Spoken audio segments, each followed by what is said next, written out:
Welcome back to Dollar Twang. I'm Dave. So we're going to go another round on this C major groove. Okay, the chords are C, E minor, and A minor. And you hold that A minor in the arrangement for two measures. Okay, so it's more like.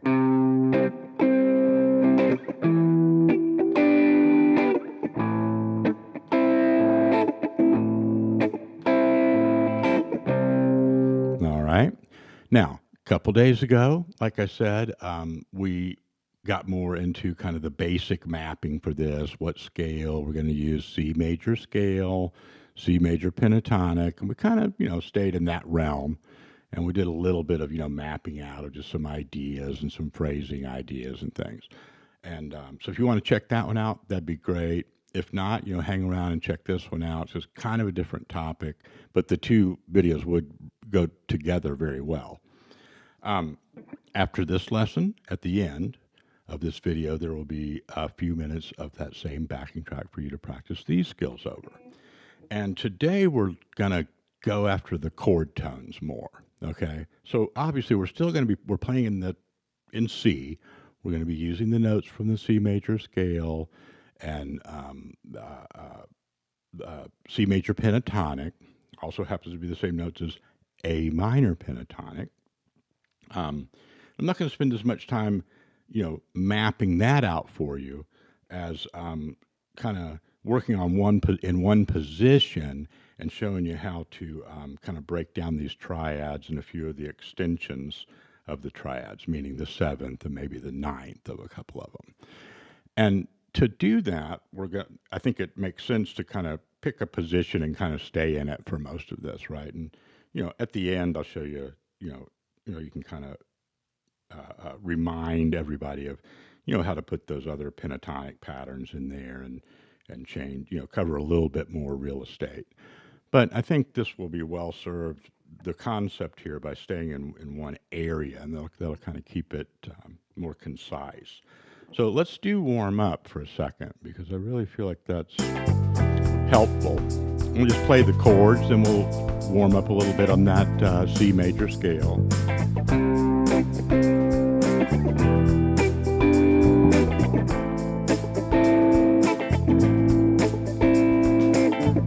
Okay, don't worry about copying the rhythm that I'm doing exactly. Just get into the sound of it and the key and the groove.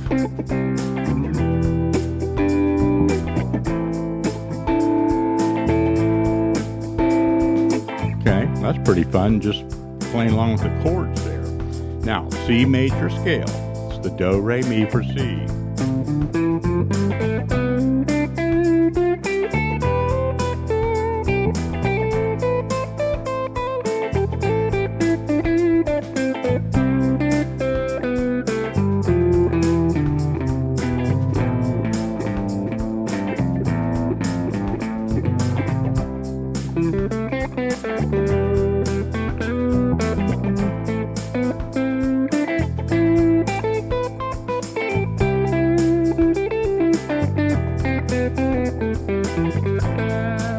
Okay, C major pentatonic.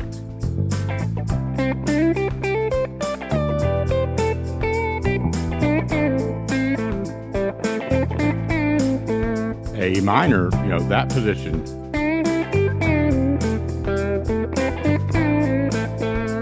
Right, same notes, A minor pentatonic and C major pentatonic.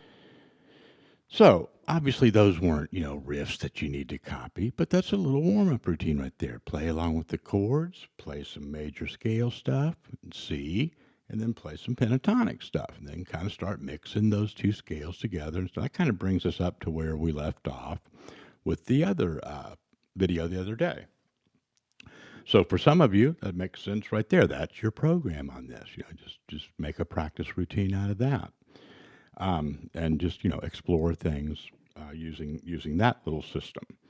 Now, once you're comfortable with that, we can look a little bit more specifically at some of the triads. Now, each individual chord.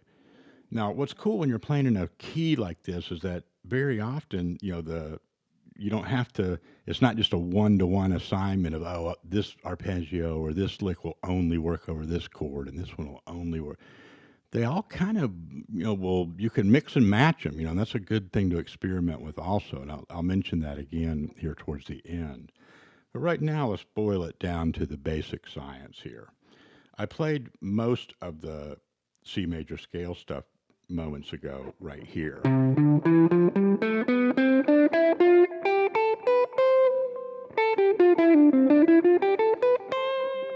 Okay.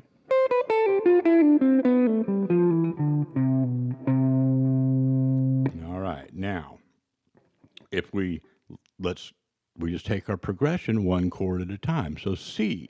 First, we want to locate a triad for C. Okay. That's a good position. Obviously, it lays over right there with this one. Another one, a lower one, would be. And you can kind of imagine those as cage shapes, different ones. Right? Right here, you're going to have that main kind of E caged deal.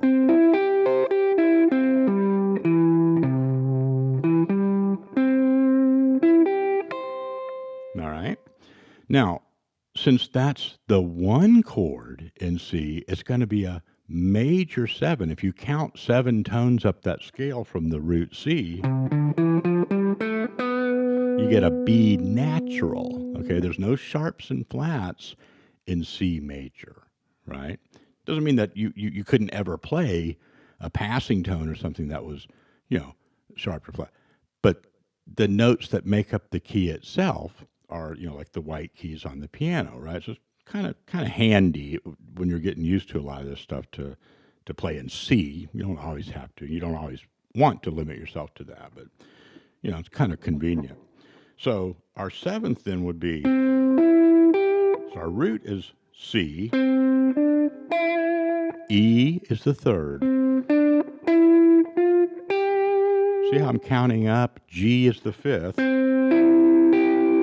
There they go, right in order, up those stairs right there. That's root, 3rd, 5th. Now if I go 6, keep counting. That's that B natural, the major 7 for the one chord in C. So now you got a little arpeggio there that has a 7th in it, okay? And, just like I said, it's going to work to some extent over all the chords, not just the C. But when I start here at the top, you'll hear that 7th arpeggio.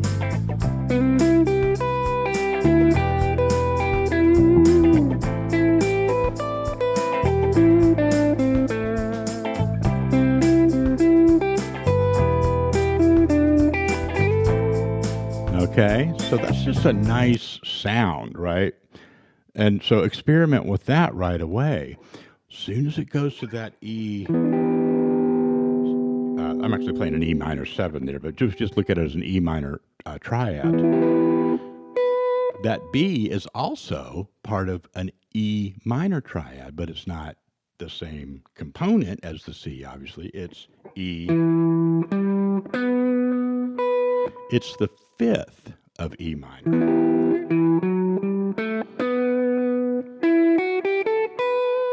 Okay, so you see how they overlap? This is where it gets really fun.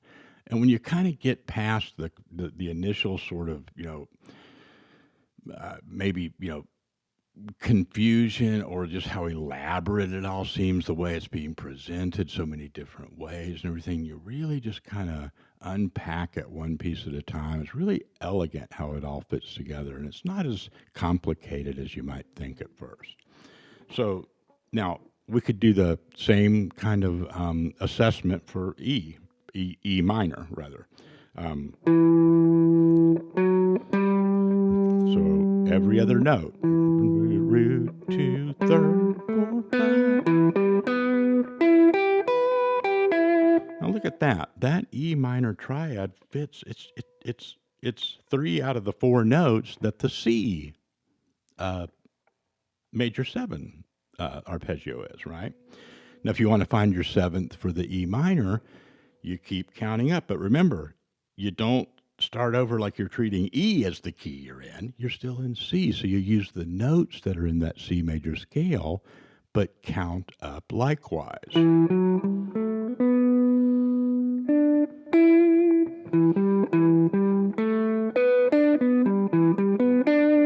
Root, third, fifth, 7. In this case,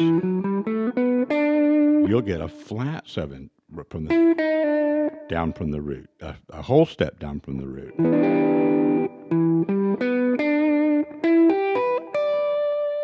See that? So now we have two seventh arpeggios in this position to go along with our C major stuff, scale and so forth, that are right there. So the C is, and then our E minor, we're just already right in that. Okay, try to work them out in a couple of different octaves too. But you see what's going on there? Then we got one left when we go to that A minor. There's an A minor triad. I'm doing it down here just because to me that's kind of more familiar, that look of that kind of E minor caged look. That's your root, third, fifth. Now, if you want to stay in this position though, transfer those notes up to here. See that? Root, 2, 3, 4, 5. See, you keep doing this. You keep following this system that we're talking about on this channel very often. And just one of the topics that we cover. But right now we've been spending some time on this because it's helping a lot of folks. You can figure out your own chords, your own arpeggios, and that makes you much more understanding and masterful of them than if you're just looking at a diagram every time, right? You can actually extrapolate this stuff. You derive them yourself. So now, if we look for that seventh for the A minor, okay, and again, that's just following the same process using the notes that are in the A or the C major scale. Also, the A minor, the natural A minor, the relative minor for C. But just think of it as that river of C notes. So now we've got 3 arpeggios here. That's C, E minor, and an A minor, all sevenths. Okay, so all the triad with the seventh added. Now just keep it simple. Here you just want to kind of at first just line them right up with it, with the track. Kind of wait for it to come around.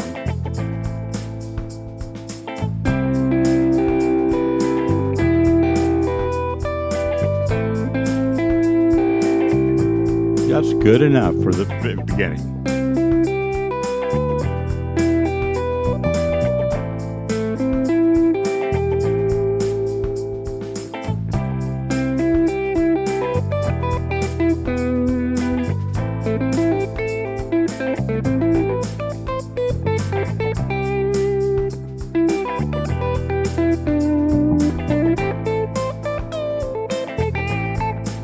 Some of the lower ones.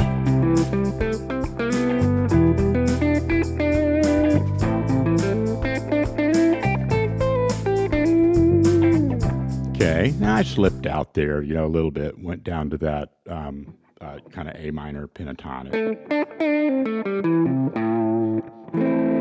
Part of the time that we were, the progression was over the A minor there. But does that make sense? I hope I wasn't going too fast. So first you just want to get that mechanical, you just know where they are. Get your fingers used to that. Don't try to do anything too fancy or fast. You could do it slower than what I just did. Might make sense for many folks.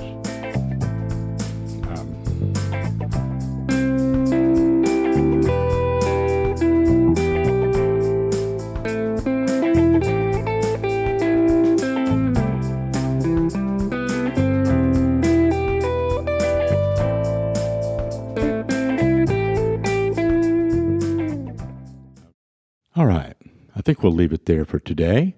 I'm going to play a little bit of an outro here, just kind of putting this all together, with the chord tones and the arpeggio stuff, and a little bit of more open phrasing, going to the pentatonic licks, and then kind of returning to the chord tones, and just a routine. You don't have to copy it, but just some ideas. And just explore this, have fun with it. Let me know how it goes. Talk to you next time.